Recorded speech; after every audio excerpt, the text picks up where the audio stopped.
But దీన్ని కూడా రాజకీయం చేయాలని చూశారు లోపల. మిమ్మల్ని కూడా ఎలా చేయలేదు చూశారు కదా మీరే, ఎవరిని కూడా ఎలా చేయలేదు. మీడియా ఎలా చేయకుండా లోపల చేయాల్సినంత ఇక్కడ సీక్రెసీ ఏముందో అడగండి మీరు పోలీసులు. మీడియాకి ఎందుకు మీకు ఎలా చేయలేదు, మిమ్మల్ని మీకు ఎందుకు ఎలా చేయలేదు మీడియాకి? ఏంటో బ్లడ్ అంతా శాంపిల్స్ తీసుకున్నారు. మరి నేను ఇవ్వనన్నా మీడియాకి రమ్మనండి, మీడియా సమక్షంలో మీరు టెస్టులు చేయండి అంటే ఒప్పుకోలేదు. అట్లీస్ట్ మా ఫోన్లో మేము వీడియో తీస్తాము, మీరు మాకు ఎందుకు టెస్టులు చేస్తున్నారంటే దానికి ఒప్పుకోలేదు. మరి మీరు వాళ్ళకి అడగండి మిమ్మల్ని ఎందుకు ఎలా చేయలేదు, మీకు రైట్ ఉంది కదా వచ్చే రైట్. అంత సీక్రెట్గా నాకు ఇంతమంది పెట్టి ఇంతమందితో చేయాల్సినంత అవసరం ఏముంది? డాక్టర్ ఒకళ్ళు ఉంటే సరిపోతుంది కదా. ఇంతమంది పెట్టి ఏదో క్రైమ్ మర్డర్ లాగా నేనేదో సూసైడ్ చేసుకుని నేను అడ్మిట్ అయితే నేనేదో మర్డర్ చేసి వచ్చినట్టు వీళ్ళంతా బిహేవ్ చేస్తారు లోపల. ఈవెన్ ఫోన్స్ కూడా అడుగుతున్నారు నావి, నా ఫోన్స్ ఎక్కడ ఉన్నాయో నాకు తెలియదు ఇవ్వడానికి. మరి అవి మీరు వాళ్ళని క్వశ్చన్ చేయండి. మొబైల్ డ్రైవింగ్ నేను ఫోన్ కూడా మాట్లాడలేదండి. ఫోన్ మాట్లాడాక నేను నేర్చుకుంటూ వచ్చాను.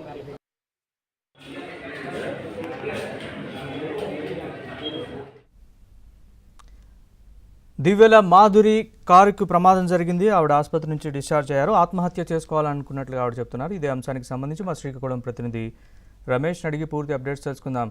రమేష్, చెప్పండి పూర్తి వివరాలు.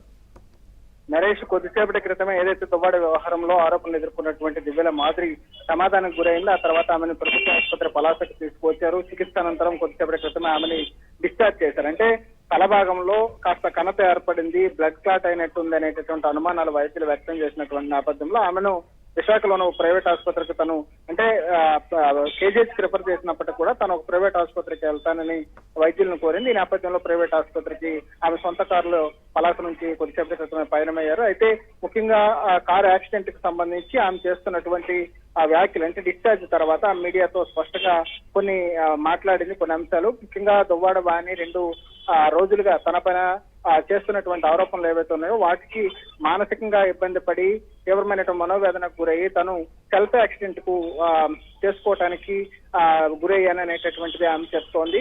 అయితే పోలీసులు చెప్తున్నటువంటి అనుమానిస్తున్నటువంటి దానికి ఆమె చెప్తున్నటువంటి మాటలకు కొంత వైరుధ్యం కనబడుతోంది. అయితే ముఖ్యంగా అతి స్పీడ్ గా వచ్చి వెనక నుంచి ఇంకొక కారును ఢీకొట్టి ఆత్మహత్య చేసుకోవాలనుకోవటం అనేటటువంటిది సాధారణంగా జరగదు. ఆమె మీడియాతో మాట్లాడుతున్నప్పుడు చాలా అంటే 2 రోజుల నుంచి జరుగుతున్నటువంటి పరిణామాలపైన తన పిల్లలు తనను క్వశ్చన్ చేశారు. ఈ నేపథ్యంలోనే తను జర్నీ చేస్తున్నటువంటి సమయంలో అవన్నీ గుర్తొచ్చాయి. పిల్లలు కూడా ఫోన్ చేశారు. అదే సమయంలో వెంటనే అతి స్పీడ్ గా వెళ్లి ఆత్మహత్య చేసుకోవాలి, కారుతో యాక్సిడెంట్ గురై ఆత్మహత్య చేసుకోవాలనేటటువంటి భావనకు వచ్చే తనకు యాక్సిడెంట్ చేసుకున్నాను, దీని వెనక కుట్ర ఏమీ లేదు, తను చనిపోవాలనుకునే యాక్సిడెంట్ చేసుకున్నాను అనేటటువంటిది ఒకటి చెప్పింది. దాంతో పాటుగా ముఖ్యంగా దువ్వాడి వాణి తను ఇప్పుడు వైద్యానికి సహకరించలేదు చాలాసేపు అయినప్పటికీ కూడా పోలీసులు ఆమెకు నచ్చజెప్పి బలవంతంగా వైద్య పరీక్షలు నిర్వహించారు. ఆ తర్వాత ఆమెకు ట్రీట్మెంట్ కూడా చేసిన తర్వాత ఆమె డిశ్చార్జ్ చేశారు. రెండవది ఆమెకు సంబంధించి దువ్వాడ వాణి పైన కీలకమైనటువంటి వ్యాఖ్యలు చేశారు. ఒకవేళ తన స్టేట్మెంట్ రికార్డ్ చేసుకుని దువ్వాడ వాణిని అరెస్ట్ చేయాలి, లేని పక్షంలో మళ్ళీ సూసైడ్ చేసుకుంటానని చెప్పి పోలీసులు వాంగ్మూలంలో తెలిపింది. దాంతో పాటుగా ముఖ్యంగా తనకేమైనా జరిగితే అంటే తనకు సంబంధించి ఆరోపణలు చేశారు. ఇవన్నీ కూడా 2 రోజులుగా తన వల్లనే తన కుటుంబం నాశనం అయిందని దువ్వాడ వాణి చెప్తోంది. కాబట్టి తనకు చనిపోతే దానికి కారణం కూడా దువ్వాడ వాణి అవుతోంది అనేటటువంటిది కూడా ఆమె స్పష్టంగా చెప్తుంది. దాంతో పాటుగా పోలీసుల పైన కూడా కొన్ని